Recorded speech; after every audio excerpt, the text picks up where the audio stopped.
হঠাৎ কিছু করে ফেলা উচিত নয়। পবিত্রতা, সহিষ্ণুতা ও অধ্যবসায় এই তিনটি সর্বোপরি প্রেম সিদ্ধি লাভের জন্য একান্ত আবশ্যক। তোমার সামনে তো অনন্ত সময় পড়ে আছে, অতএব তাড়াতাড়ি হুড়োহুড়ির কোনো প্রয়োজন নেই। তুমি যদি পবিত্র ও অকপট হও, সবই ঠিক হয়ে যাবে। তোমার মতন শত শত যুবক চায়, যারা সমাজের উপরে গিয়ে মহা বেগে পড়বে এবং যেখানে যাবে সেইখানেই নবজীবন এবং আধ্যাত্মিক শক্তি সঞ্চার করবে। খবরের কাগজের আহাম্মকি বা কোনো প্রকার সমালোচনার দিকে মন দিও না। মন মুখ এক করে নিজের কর্তব্য করে যাও, সব ঠিক হয়ে যাবে। সত্যের জয় হবেই হবে। কায় মনোবাক্যে জগদ্ধিতায় দিতে হইবে।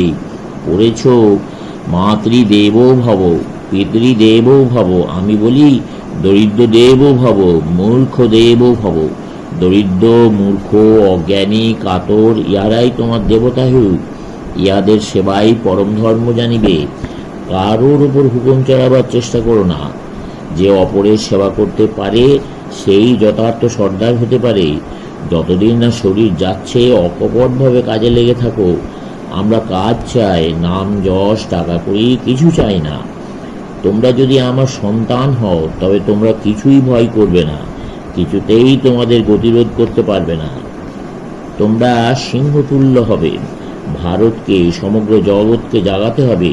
এ না করলে চলবে না, কাপুরুষতা চলবে না, বুঝলে?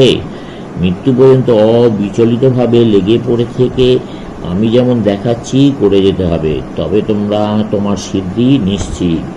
যদি শাসন করতে চাও সকলের গোলাম হয়ে যাও, এই হলো আসল রহস্য। মনে রেখো, মেয়ে মদ্য দুই চাই। আত্মাতে মেয়ে ও পুরুষের ভেদ নেই।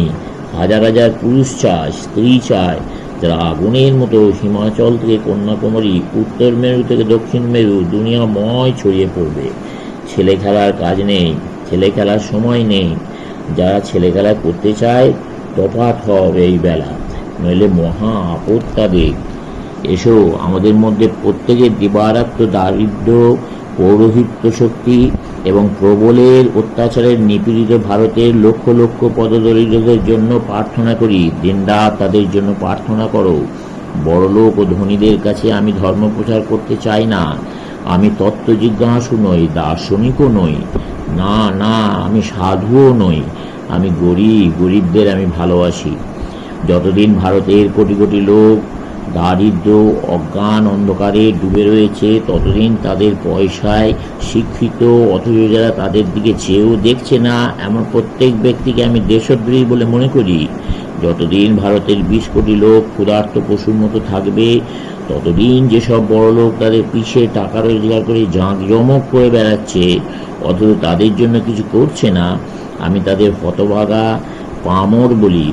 প্রত্যেক জাতির জীবনে একটি করে মূল প্রবাহ থাকে। ধর্মই ভারতের মূল স্রোত। তাকে শক্তিশালী করা হোক, তবেই পার্শ্ববর্তী অন্যান্য স্রোতগুলি তার সঙ্গে সঙ্গে চলবে। সবসময় তোমাদের এটা মনে রাখা বিশেষ দরকার যে প্রত্যেক জাতকে এবং প্রত্যেক ব্যক্তিকে নিজের চেষ্টায় নিজের উদ্ধার সাধন করতে হবে। সুতরাং অপরের কাছে সাহায্যের প্রত্যাশা করো না। ভগবানের কাছে প্রার্থনা করি, আমার ভেতরে যে আগুন জ্বলছে তা তোমাদের ভেতরে জ্বলে উঠুক। তোমাদের মন মুখ এক হোক। ভাবের ঘরে চুরি যেন একদম না থাকে। তোমরা যেন জগতের যুদ্ধক্ষেত্রে বীরের মতো মরতে পারো, এই সবসময় বিবেকানন্দের প্রার্থনা। আমি এমন কোনো পদ পাইনি যা সকলকে খুশি করবে, সুতরাং আমি সর্বত যা তাই আমাকে থাকতে হবে। আমায় নিজ অন্তরাত্মার কাছে খাঁটি থাকতে হবে। যৌবন ও সৌন্দর্য নশ্বর, জীবন ও ধন সম্পত্তি নশ্বর, নাম যশ নশ্বর, এমনকি পর্বত চূর্ণ বিচূর্ণ হয়ে ধুলোয় পরিণত হয়। বন্ধুত্ব প্রেম ক্ষণস্থায়ী, একমাত্র সত্যই চিরস্থায়ী।